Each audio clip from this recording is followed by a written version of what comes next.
Hi, my name's Wilx, and this is episode 6 of Direwolf20 1.12. Today we're going to make some Tinkerer's tools and weapons, and I'm also going to give you a little bit of primer on integrated dynamics.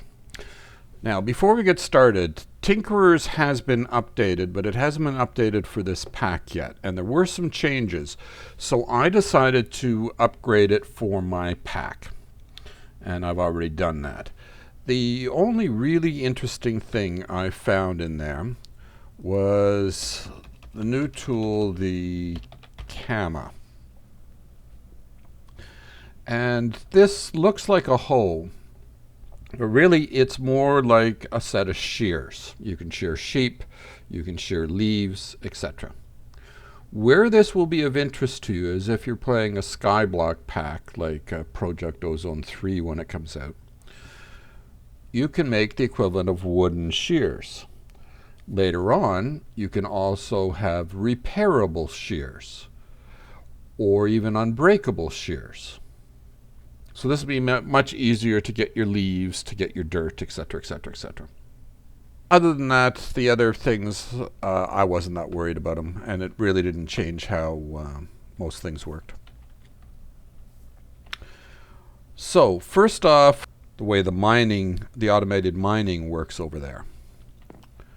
So what we're going to do is we're going to use integrated dynamics to do it. So I'm going to need a machine reader, and the block reader was suggested to me by Banzai Run in the comments on my videos, saying that it would have been a better way to do it, and he's right, it would be a better way. And I'm going to need 2 redstone writers. And to do all this, we're going to need a variable store. That's a regular chest. It's just Christmas time. And that's just a block of the mineral. For a logic programmer, we're going to take that logic programmer, put it in here, and we'll get a portable logic programmer. Now I'm going to make a mob crusher. I'm going to use the mob crusher to gather the little experience balls that drop on the ground. This was a suggestion by Boozmanian Devil. Now I'd never considered the idea of using a mob crusher just to gather the little balls of experience. I always used it to kill mobs. But it works for that. And the difference is, instead of you getting a tank full of liquid experience, you'll get a tank full of liquid essence. And you can use that with the Industrial Foregoing mod for things like their enchanting system to get a book of Fortune 3 for the miner, for example. So I'm going to use that to gather up the experience balls instead. I'm also going to make one of the tools deliberately for integrated dynamics. I probably won't need it, but just in case I make a mistake. And I'm going to make a tool for RF tools so I can clean up some of their stuff over there. Now, I've now got 3 different wrenches on me. I'm going to make myself a morphing tool. And that was just 3 different colored dies. So you take the morphing tool, put it together with your crescent hammer, and it goes inside. Do the same thing with the RF tools wrench. It goes inside. And this wrench goes inside. Now the way this morphing tool works is when you look at something from that mod, it gives you the appropriate wrench in your hand. So when I come over here and I want to break this sequencer, I've got the RF tools wrench to do it. Oh, it's being sucked up in here. Let's break this guy right away. And while we're over here, we'll suck up that. We'll get those. That. Don't need that anymore. And let's change this over.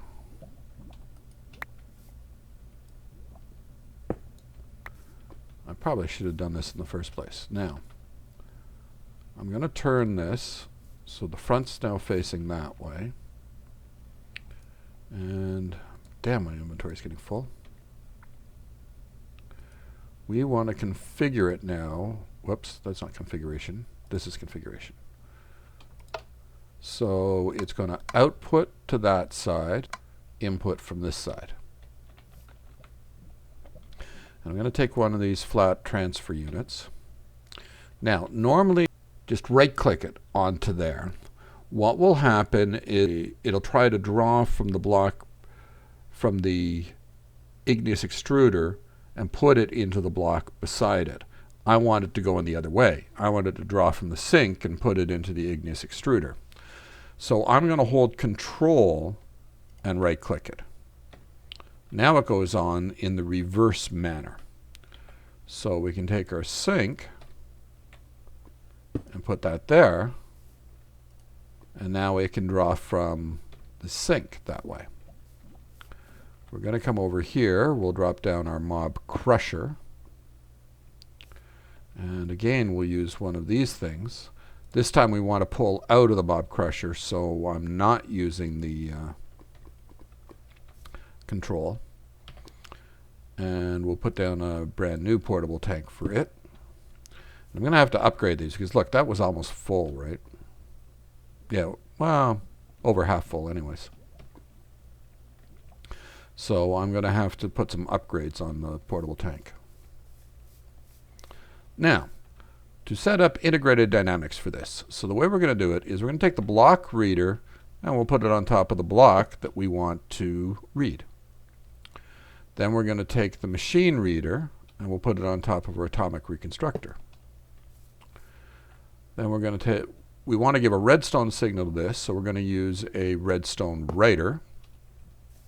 And we want to give a redstone signal to this, so again we're going to use a redstone writer. Somewhere in our system we need to stick a variable store. It doesn't have to go here, it can go anywhere connected to the pipes. And speaking of pipes, whoops. There, so it's all connected up.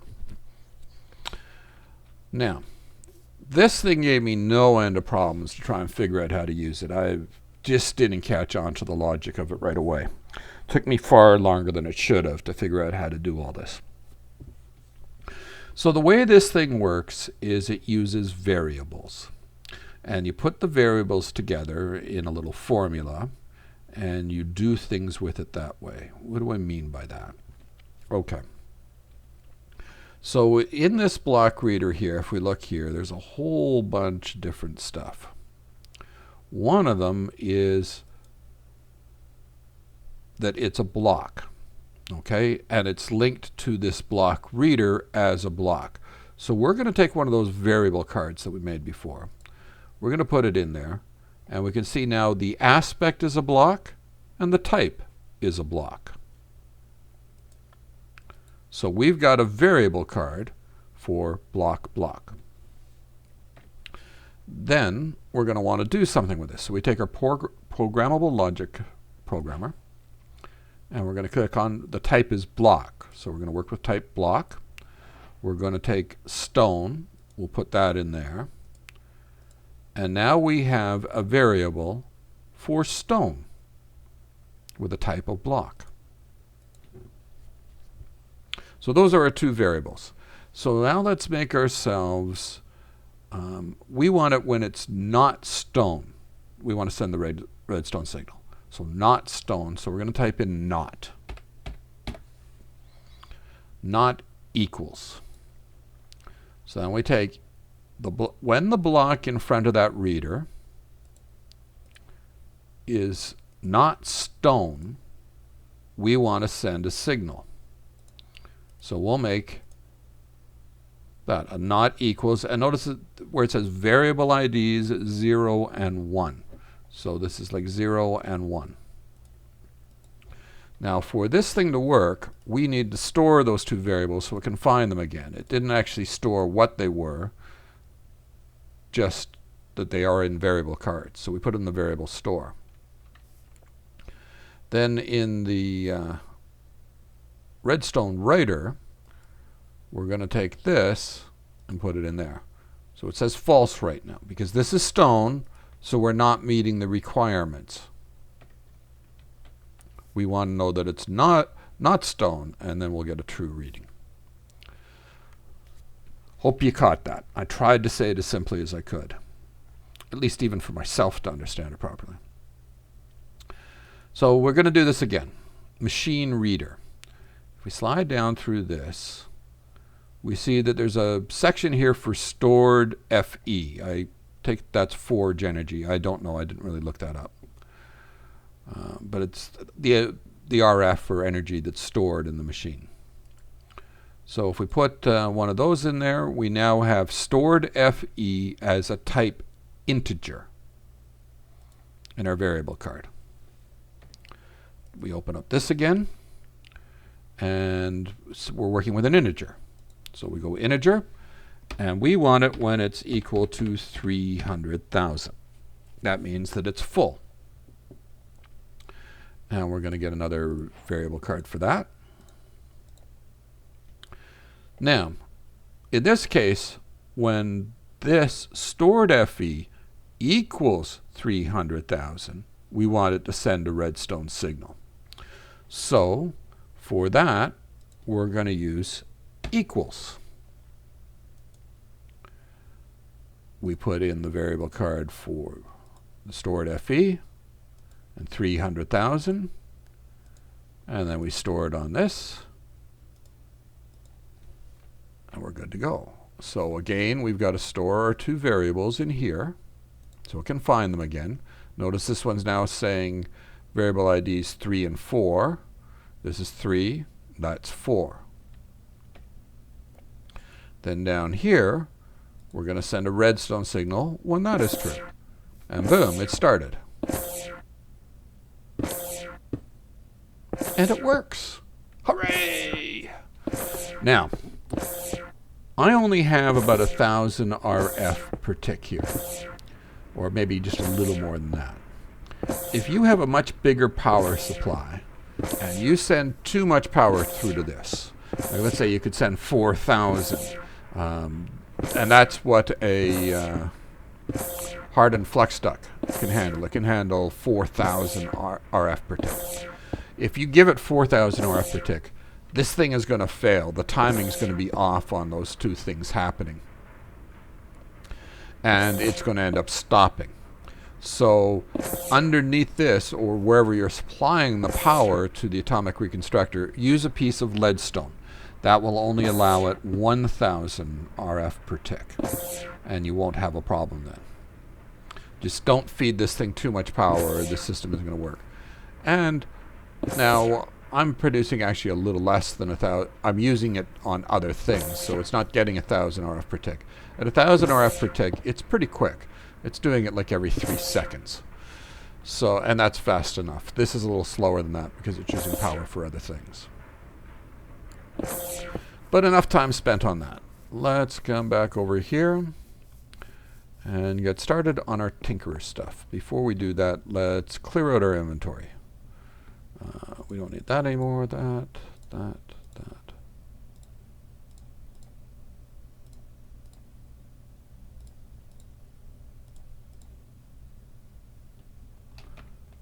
And this goes in here. That goes in there. Oh, I don't know what else went in here. Sorry for the housekeeping. Now, on to Tinkerers. I'm going to make some temporary tools for just now because I don't have any cobalt or ardite. Really what I wanted was for some I wanted cobalt and for some I wanted manulian. And so I need to get those first. So I decided to include the step on how do I get there. So this thing can't break cobalt or ardite. So I'm going to need a pick that can do it. And for the pick, we'll also need one of these and a tool rod. Now I'm going to need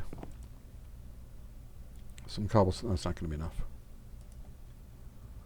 I need some cobblestone. Come over to our part builder, and we'll make ourselves a pick head out of stone just for the mold. And we'll make a tool rod out of stone just for the mold. Oh, and we need some paper. And we'll make our binding out of paper.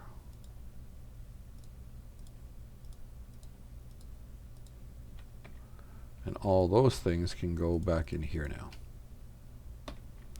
All right. Oh, and I'm going to need some... I have some bronze. Good.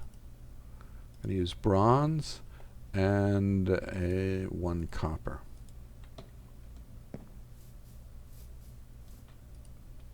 Two bronze for the pickaxe head and copper for the tool rod. That way, the copper for the tool rod because it gives me experience every time I break something.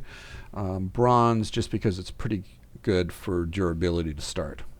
And I don't want the thing breaking too quickly. So we'll come over here. And that's just a tank full of aluminum brass. And we'll make ourselves... nothing. Oh, and while we're here, we'll make that as well. Put the pickaxe head in, and we have bronze on the bottom. Good.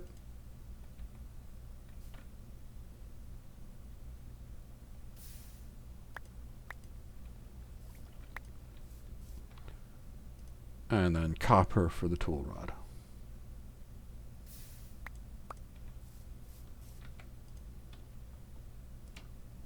Oops, let's put it down here.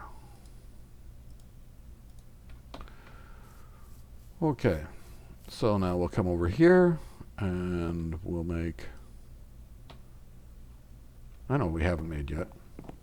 Well, we don't need it yet. We're going to make our pick. Now, I know what some of you are thinking, but bronze isn't good enough to break cobalt. It's only diamond level. Let's solve that. We'll get ourselves some obsidian. Come over here. We'll make ourselves a sharpening kit pattern. Come here. Take that. Put the obsidian in there. I took 2 of them. And we're going to need some flint.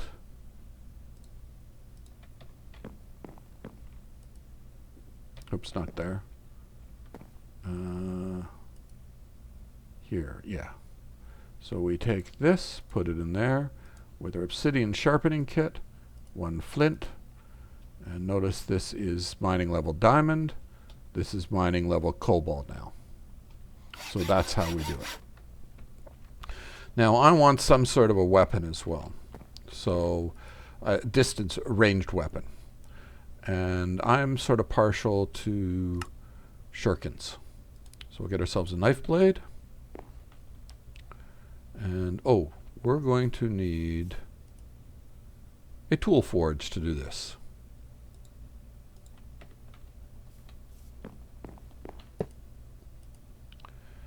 And for a shurkin, oh, before we can do that, we need to make the parts. 1, 2, 3, 4. This is just temporary. I do not consider this a good weapon by any means. It's just a temporary thing. I'll make a much better one later on this episode. But I just wanted to have something to... that should be put away probably. Okay, again, let's clean up my inventory here. I'm actually going to keep some obsidian on me. Oops, what? There, that's what I wanted. Some obsidian on me. And that's fine. We'll take the tool station with us to do some repairs. Just keep it with us just in case the shurikens break on us. Okay, I think that covers what... oh, no, I know what else I want. I want better armor. And for the better armor, I decided on the Emeradic crystals. And that's just taking emeralds, dropping them in front of an atomic reconstructor, and turning them into this. So I've already done that. So we've got, and the emerald armor is almost as good. This just has more durability.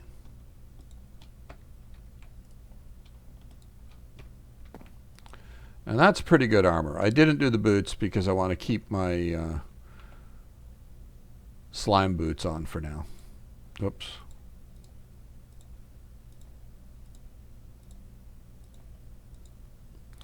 But that'll help protect me from some... And look at it, it's got me looking very funny for Christmas. Okay. And we'll put these things up here. Anything else need to go in there? Nope. That's fine. Oh, this can go in there. That's right. Okay, so we're all set to go for our trip to the Nether. Oh, no. One other thing we should do. Over here, I don't think I have chunk loaded this stuff yet. Claim chunks. So I'm standing over here, so this one is not claimed. Shift left click to load a claim chunk.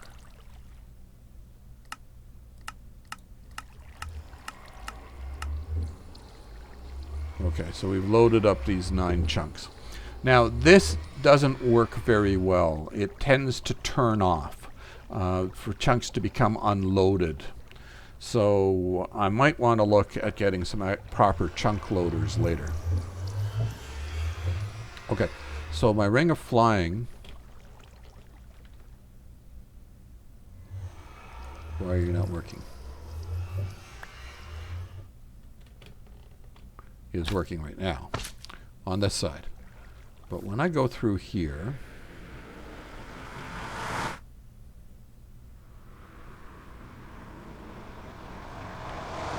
and I try to fly, it's not working. So we're going to take this, and we've got our grid power. We've got to toss that on the ground, pick it up again, and now we can fly. All right, so every time you change dimensions, you've got to do that. Now, I'm going to ruthlessly cut away through this, so I'm not wasting too much of your time. I'm going to collect some ardite, some cobalt, maybe a few other odds and ends that I bump into, but you're going to see just little bits and pieces. The other thing I'm going to do is I'm going to find a slime island. So I may not do any talking during this next little bit, just cutaways.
Hunting that guy over there because he is not over lava. Far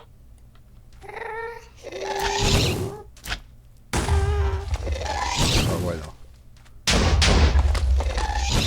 Move faster.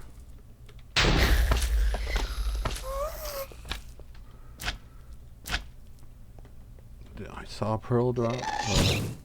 Those things drop. Whoa. His mate.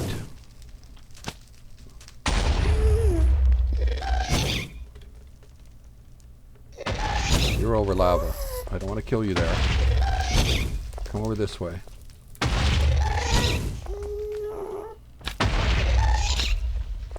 Where are you? Well, don't run away. I wanted you to follow me.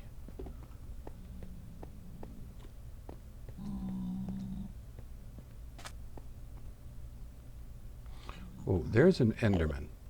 I have in here one of these swabs. I'm going to use a swab on an Enderman. That didn't even anger him. Interesting.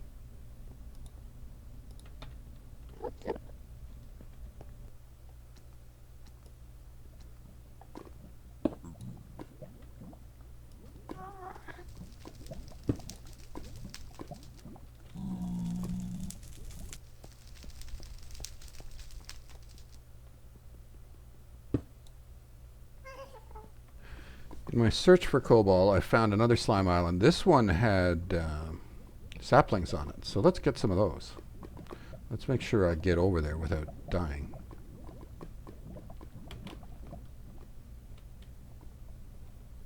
Falling in the...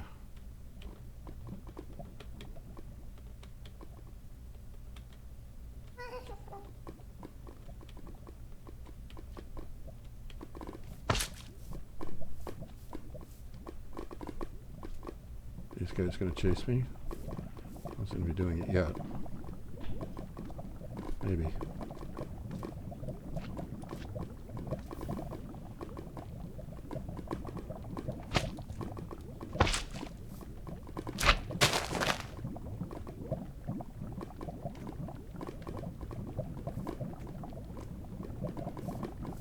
Got myself some saplings. We've been to the Nether, we've got a bunch of stuff, let's make some things with it. So I'm going to want 4 manulin and 5 extra cobalt. So we'll let those start cooking and doing their thing. In the meantime, I'm going to need one of those for a cast. While I'm here, I'm going to need one of these in paper form as well. All right.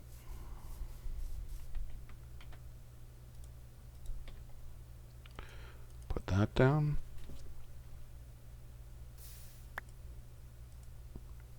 Take this with us when we go.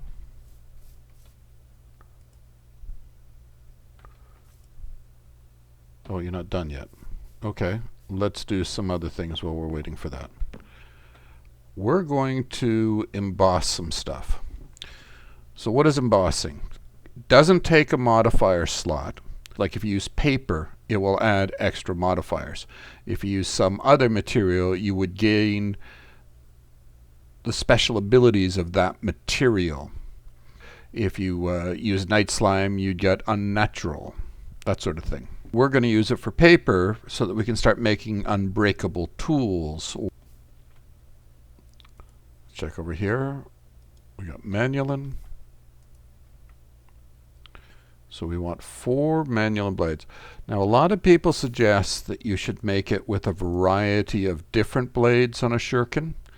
I think you get more damage if you just go manulin all the way, rather than adding in like splintering and bleed effects and whatever from other types of materials. I think just more manulin gives you more damage, period.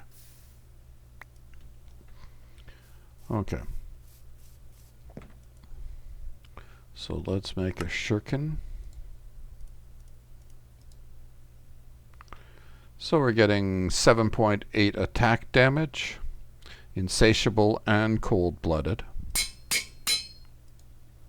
Then we're going to come over here and we're going to make these things. So remember I was showing you here these. So we need the green crystal slimes, blue crystal slime, and magna slime. You have to craft this slimy mud.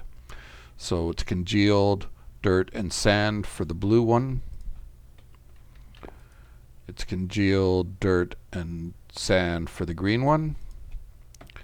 And then for the next one, it's a little different. So we need magna creams. Oops. Soul sand and netherrack. And that gives us the slimy magna mud. And that you've got to get from the nether. Well, actually now I've got the trees so I can grow it up here. I'm also going to need these. And reinforcement, that's just blank casts and obsidian. They're still doing their thing. Okay. While we're here, we can make, for speed, I'm going to use a cobalt head for this.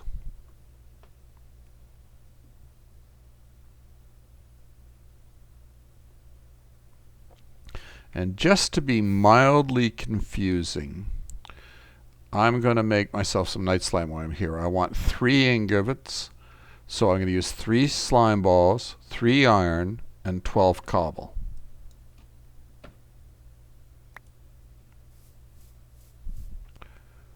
And we're done on these.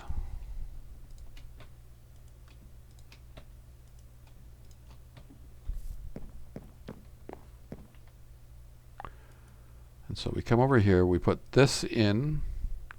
We need one of these, one of these, one of these. I didn't make enough gold. And one of those, and a part. So notice it's 3 modifiers. Just 1 paper emboss on the Shurkin gives you 5 modifiers. You don't need to make one of the blades out of paper. This isn't how it works for other things. You need 2 things, a head and one of the parts, normally to get 5 modifiers. For some reason on the Shurkin, you get a full 5 on just the 1 paper modifier. So now that we've done that, we're going to take these and apply those as our 5 modifiers. And when we're through, we have this, which is unbreakable. So what does that mean? This thing fires pretty damn quick. It's like a point-blank submachine gun that never runs out of ammo now because it's unbreakable. While we're here, let's put this in. Put that on it. And it went from a mining speed of 6.8 to 12. Now I can add all these things in, but it's only going to give it, it's got 4 modifiers right now. Oh, hold on. It's got 4 modifiers.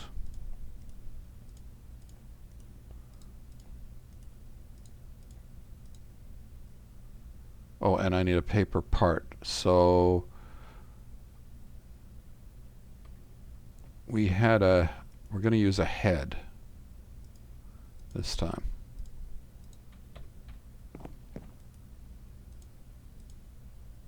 And that gives it 5 modifiers. And so I'm not going to do it right, make you wait while I do it. I'd fill it with fortune. So that first. Then I've got to decide whether I'm going to add some moss or all speed from there. Moss for repair. What else are we? Oh, I know what we need to do. So let's get started. I want to make a lumber axe. I came up with an idea for this that I thought sounded kind of good. So we're going to need a lumber axe head, one of these bindings, one of these plates, and a tough tool rod. And we're going to make the plate out of paper. That in. And we're going to make one of these, one of these, and one of those.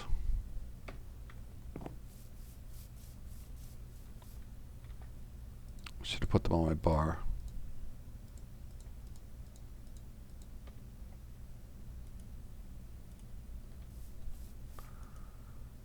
Yeah, so we've got 3 ingots of Knightslime and 8 ingots of cobalt in there.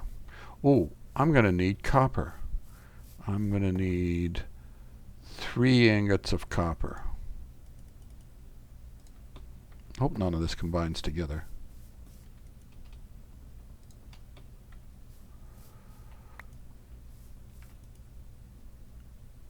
And what's on the bottom here? Cobalt. Good. So we're going to make our head out of cobalt. The other thought was making the head out of Knightslime as well.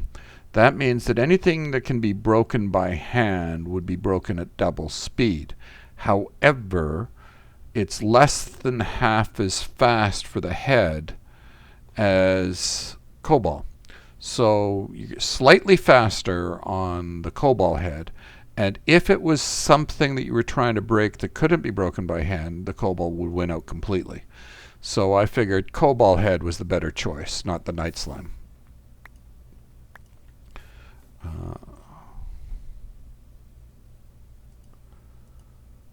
We'll make copper for that.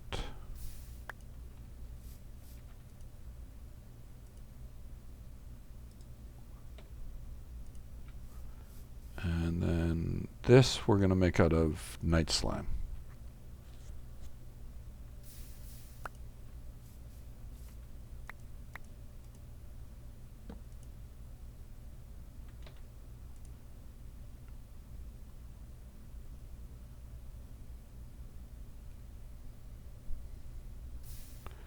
And that's the parts for our lumber axe. So we'll come over here. Lumber axe, where is it? There it is.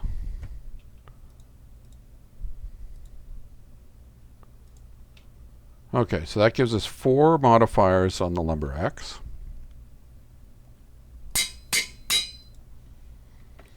And I'm going to need another gold block here. That is gold. No, that's electrum. Knew it looked a little different in color.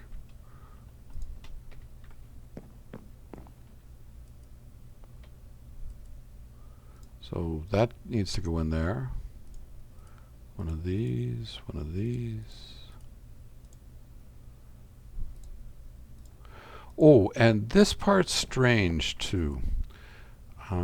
I tried this before in my test, and I got some weird results.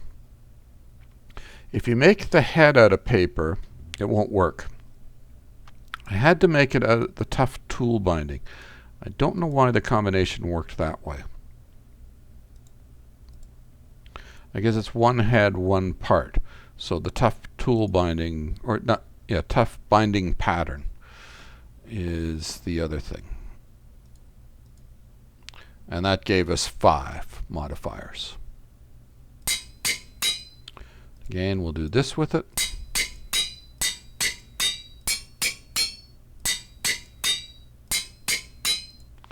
Okay, so this thing is very fast. The unnatural that's in there means a 36% bonus for every harvest level the tool is above the block you're breaking. So if you're talking about wood, with this we're way above it. So that should make it pretty damn quick. Now I hope that works true for wood when they say mining level. I take it that includes chopping level, but you never know for sure. But that one looked pretty good to me. It was unbreakable. You get experience when you use it, and it's really fast. Those are the key points. And the important point here was this was unbreakable, that was unbreakable. This, no, I want the fortune on it, so I'm not going unbreakable. Well, that's it for this episode. I hope you learned something new. Go out there and have some fun. Thanks.